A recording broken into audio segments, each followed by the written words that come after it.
Hi, this is Matt with State of Flux. This is my penultimate Kevin Smith countdown to Clerks. The ultimate one coming this Tuesday with a review for Clerks 3, but this one I decided to focus on his most recent work, which is the Netflix television show Masters of the Universe Revelation. And this show got really good reviews, a lot of buzz going into it, and had me excited, but then fan interpretation of this was so negative that I was like, maybe I shouldn't do it. But here's the thing. I'm not a fan of Masters of the Universe. I never was. In fact, I had never seen Masters of the Universe until this topic came about. I decided to educate myself in the same way I educated myself with Demon Slayer. When Demon Slayer, the movie, the Mugen Train came out, I watched the first episode, the best reviewed episode, the middlemost episode, and the last episode of the first season. There was only 22 episodes, so it wasn't a big deal, and I actually picked up the story quite a bit, liked it, and have since watched that whole show. And I love that movie. So I decided to try the same tactic with this. However, this had like 100 some odd episodes of this show. So I did the first episode, last episode, middlemost episode, and the best reviewed episode. And I can unequivocally say, after watching those 4 episodes, that this show is not for me. It is horseshit. I couldn't stand it. It is some of the worst 1980s television that I've ever seen. And I began to dread, which is why it's taken me so long, watching Masters of the Universe by Kevin Smith. Something that was so divisive to begin with. And so I put on the pilot episode, and I fell in love. It is spectacular. And I say that with a caveat. And the caveat is this. I understand where some fans might be disappointed. Essentially, you fridge HeMan. But I don't think that is where people got upset so much. I think they got upset that you have this HeMan show, and the show predominantly centers itself around the female characters that surround HeMan. I was fully on board with that. I thought it was done insanely well. You have extraordinarily good voice casting throughout this entire thing, with Jason Wood, I want to say, doing the voice of HeMan. I think that's his name. He's the dude from Supergirl, sorry. My wrong supers. It has Sarah Michelle Gellar. I've always been a huge Buffy fan, and so I'm delighted anytime I get to dip back into my Buffyverse in some way, and she gives a powerhouse voice performance. She just has a great voice in general. It's very feminine. It has a soft kind of a softness to it. It also has weight of emotion. Joss Whedon had always said that she's the modern day Jimmy Stewart, and used her thusly throughout Buffy the Vampire Slayer, and he's not far off. She can hit those emotional notes better than almost any actress of her generation. And I've always felt that she should have had a career far beyond where she went. That in and of itself is a shame. But she is perfectly utilized as Tila in this film, or in this show. The show, I might continually refer to it as a film, feels very film-like. It is so cinematic. I will say that the animation, while very beautiful, isn't necessarily for me. I'm not a huge fan of like the pre-rendered backgrounds and then the moving foreground characters with like the digital elements and stuff. However, that is very much how the original show was, and as this is the connective tissue of that original show just kind of continued forth, it works for me. But I say it's cinematic because the visuals that are presented beyond how it is animated are stunning.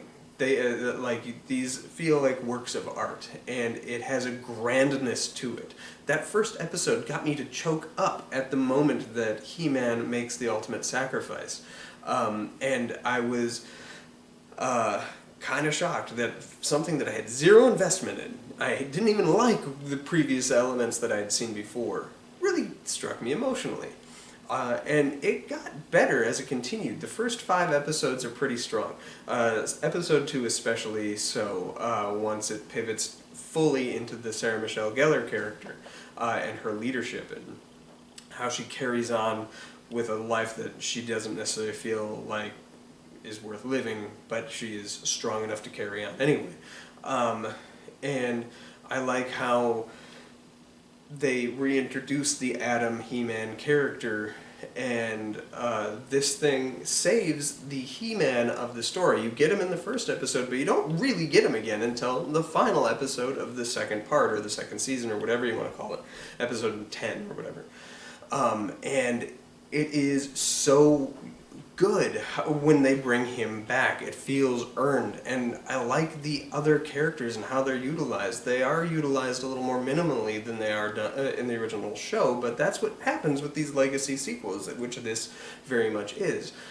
They introduce other characters that were never really the forefront of the story that now are at the forefront, and you watch how your legacy characters dip in, guide, and push through forward into new storytelling. And I thought that was very good. I can see how somebody who was a hardcore He-Man fan wanting to see more He-Man might be upset because He-Man is taken out of the equation pretty swiftly. However, it's not like he's gone forever, guys. And when he does come back, it's at service of story and at service of character. It's a character-first story, not action-first, and I think that's something that people need to prepare themselves for. And then, secondly, it's also important in these universes that you have, if your story can't sustain itself without its main character, then maybe your story isn't that good to begin with. It's okay to let others take over to see if it's still buoyant and can still hold its water. And this kind of proves that He-Man has quality to it, even without He-Man present. The other characters in it are all strong, and you have excellent voice work by Mark Hamill, as you would expect. He's great Skeletor. And I hear there's going to be another season of this, and I'm looking forward to what it brings, because the first episode got me to choke up, the last episode got me to choke up. The utilization of the Sarah Michelle Gellar character as the through line through all 10 of these episodes is just incredibly strong. Her character arc and character journey, especially to that final episode and the ultimate Masters of the Universe moment where the two team up with their swords, is powerful. It is great storytelling, excellent fantasy storytelling, and the fact that you can show this to a young kid. I watched the first 2 episodes with my daughter, and she responded very well to it, though she was disappointed He-Man died, and that kind of got her to like cool off a little bit. But the fact that you can enjoy this with your kids is unheard of for Kevin Smith by and large, but really kind of satisfying, and that's something that I enjoyed and can hope to continue watching with Willow, because I do think it, Willow being my daughter, I do think it professing pretty strong, smart morals, and is well written. So yeah, Masters of the Universe Revelation gets a thumbs up from me. It is a fantastic show, and I think the people who didn't like it, maybe it's because I have zero reverence for the original series, but I don't know what it is. My assumption would be that it's like they have the mentality of it's called He-Man, not She-Man, or something like that, and that's BS, and you need to get over yourself. This is good storytelling. Respect good storytelling when it is presented to you. So there you have it. That's my thoughts on Masters of the Universe Revelation. Let me know what you thought of it in the comments down below. Like, subscribe, do all that good stuff, and I hope to be hitting you in just a couple of days here with a review for Clerks 3. Thanks for watching. Peace.